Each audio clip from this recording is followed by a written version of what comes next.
Hero Honda 90s के समय से लेकर आज तक यह नाम हर किसी के जुबान पर छाया रहता है, क्योंकि हीरो और होंडा के कोलैबोरेशन से बनी यह कंपनी दुनिया में सबसे अच्छी टू व्हीलर व्हीकल्स बनाती थी।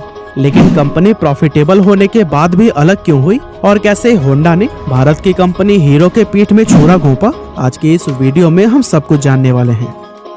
असल में हीरो एक साइकिल बनाने वाली कंपनी थी, जिसकी नींव बृजमोहन लाल मुंजाल ने 1956 में रखी थी और 1975 तक आते आते ये भारत की सबसे बड़ी साइकिल बनाने वाली कंपनी बन गई। इसके बाद उन्होंने अपनी साइकिल्स को बड़े लेवल पर विदेशों में भी बेचना शुरू कर दिया और इस तरह साल 1986 आने तक ये कंपनी सिर्फ इंडिया ही नहीं बल्कि पूरी दुनिया की सबसे बड़ी साइकिल बनाने वाली कंपनीज में शुमार की जाने लगी। लेकिन उसी दौरान उन्होंने देखा कि फॉरेन मार्केट में मोटरसाइकिल बिजनेस भी काफी तेजी से एक्सपेंड कर रहा है, लेकिन इंडिया में तो लोगों के पास सिर्फ स्कूटर और मोपेड का ही ऑप्शन है। इसीलिए वे इस गैप को फिल करने के लिए इंडियन मार्केट में मोटरसाइकिल उतारना चाहते थे।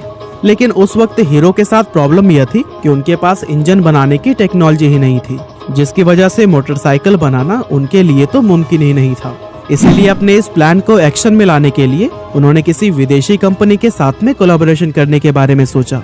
अब उस वक्त भारत में लिबरलाइजेशन भले ही नहीं आया था, लेकिन उस टाइम गवर्नमेंट इंडियन कंपनीज को यह अपॉर्चुनिटी देती थी कि अगर वो चाहे तो किसी भी विदेशी कंपनी के साथ में टाई अप करके इंडिया में अपना बिजनेस एक्सपेंड कर सकते हैं। इसीलिए बृजमोहन लाल ने हीरो के थ्रू दुनिया की सबसे बड़ी मोटरसाइकिल बनाने वाली जापानी कंपनी होंडा के पास में अपना प्रपोजल भेजा। अब क्योंकि उस समय कोई भी विदेशी कंपनी भारत में डायरेक्टली अपना बिजनेस स्टार्ट नहीं कर सकती थी, ऐसे में इस प्रपोजल के जरिए होंडा को इंडियन मार्केट में एंटर करने का एक अच्छा मौका मिल गया, जैसे कि होंडा कंपनी खुद भी नहीं गंवाना चाहता था। इसलिए इन दोनों कंपनीज ने 1984 में एक दूसरे के साथ हाथ मिला लिया।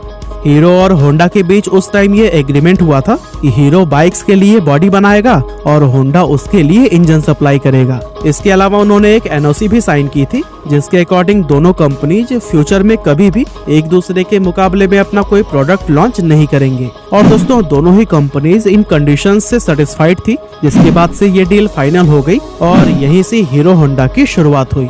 अब कागजी कार्यवाही पूरी करने के बाद से हीरो होंडा का सबसे पहला प्लांट हरियाणा में बनाया गया, जहां से हीरो और होंडा ने मिलकर तुरंत ही बाइक्स की मैन्युफैक्चरिंग करनी स्टार्ट कर दी।